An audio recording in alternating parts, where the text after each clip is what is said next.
Fala, meus amigos, tudo bem? Hoje eu vou gravar esse vídeo aqui para compartilhar com vocês que o nosso livro Liberdade de Expressão e Privacidade, da Fake News ao Tratamento de Dados Pessoais, já está na editora, rodando.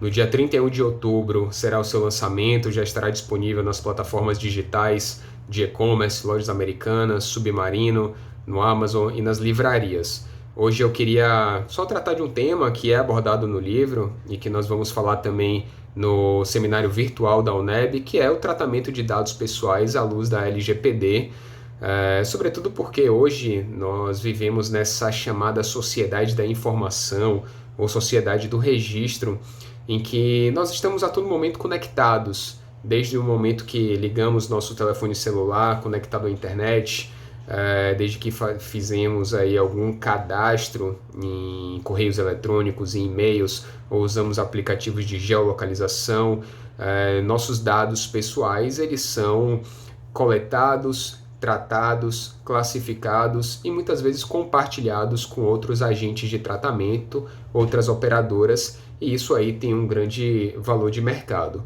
Fato é que nós hoje temos uma fome quase que irrepreensível por informar, por se informar e por ser informado. Essa avidez por produzir conteúdo e absorver conteúdo é de grande relevância para o desenvolvimento econômico, social e da própria cultura. Mas, ao mesmo tempo que surge aí essa necessidade de informar, surge também uma grande preocupação em proteger esses nossos dados pessoais, sobretudo em razão aí da pulverização, da democratização de uso dos termos de privacidade e de compartilhamento de vários softwares e de vários aplicativos. Bom, fala-se atualmente que os dados pessoais eles são o novo petróleo. Isso em razão do seu grande poder econômico. É bem verdade que recentemente o petróleo mostrou aí a sua grande fragilidade quando o consumo ele ficou inferior à demanda e o preço do Brent, que é o barril bruto, ficou em valor negativo, ou seja, era mais fácil, era mais econômico, mais rentável não ter petróleo do que ter. Dificilmente isso aconteceria com os dados pessoais, mas fica aí o registro. Eu fiz uma rápida pesquisa, inclusive está na obra, entre das 10 maiores empresas do mundo, 7 delas são empresas que tratam dados pessoais, que têm no seu core business, são players que têm como objeto central do seu negócio o uso de dados pessoais. Google, Microsoft, Facebook, Amazon, Alibaba, dentre outros. Então, o que nós temos que ter em mente também é que não podemos ter uma regulamentação excessiva a ponto de dificultar ou impedir o avanço de inovações tecnológicas. Por quê? Porque a tecnologia, a inovação também é fundamental para o desenvolvimento econômico de qualquer sociedade. Lembrem-se que o iPhone, por exemplo, ele foi criado em 2007.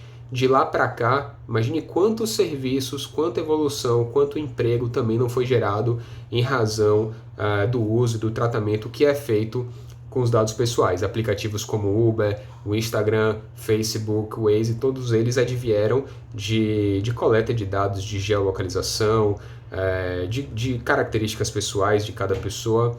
Então é bem verdade que precisamos de uma legislação que discipline a forma de coleta, de armazenamento, que confira ao titular do dado a chamada autodeterminação informativa, que é o poder do titular ele saber para qual finalidade o seu dado está sendo usado, ele poder revogar, se quiser, esse consentimento, ele poder bloquear ou eventualmente até eliminar os seus dados pessoais de um determinado banco de dados.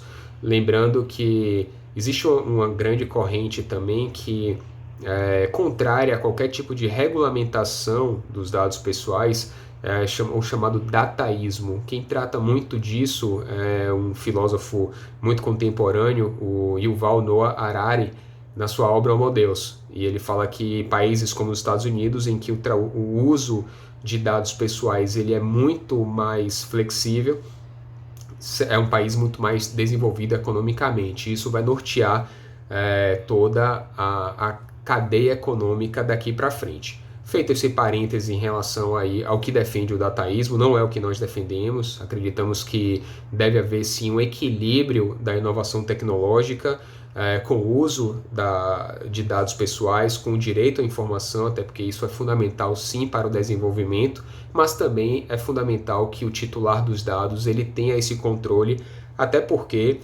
os nossos dados pessoais hoje são usados para as mais diversas finalidades, desde o e-commerce, quando alimentamos ou falamos algo próximo ao nosso celular, publicidades aparecem, até políticas de Estado mesmo, como monitoramento para fins de segurança pública, monitoramento para fins de controle epidemiológico.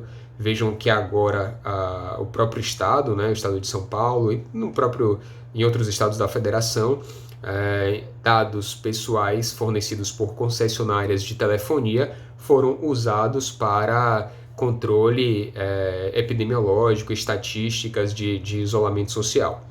Então, é bem verdade que a expressão privacidade, que foi inicialmente cunhada lá em 1890, num artigo publicado na Harvard Law Review, uma revista jurídica, pelos autores Samuel Warren e Louis Brandeis, eles já não retratam mais a privacidade atual. Naquele tempo, a privacidade remontava muito mais a uma visão de propriedade, ao direito de ser deixado a só, ao direito ao recato na sua propriedade. Hoje, o direito à privacidade é visto muito mais no sentido positivo, em que o titular ele deve ter o poder de controlar os seus dados pessoais, já que isso tem um valor econômico.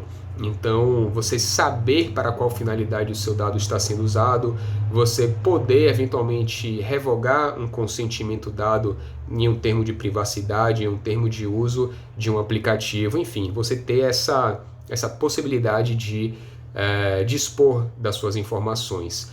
Na Europa, a RGPD já tinha sido aprovada e já trazia uma série de obrigações para os agentes de tratamento, que são os controladores e operadores de dados pessoais. E no Brasil, em 2018, tivemos a aprovação da famosa LGPD, Lei Geral de Proteção de Dados, cuja vigência já foi prorrogada algumas vezes, mas em relação às obrigações a serem cumpridas pelo Estado, quanto pelas empresas, ocorrerá a partir de agosto de 2021.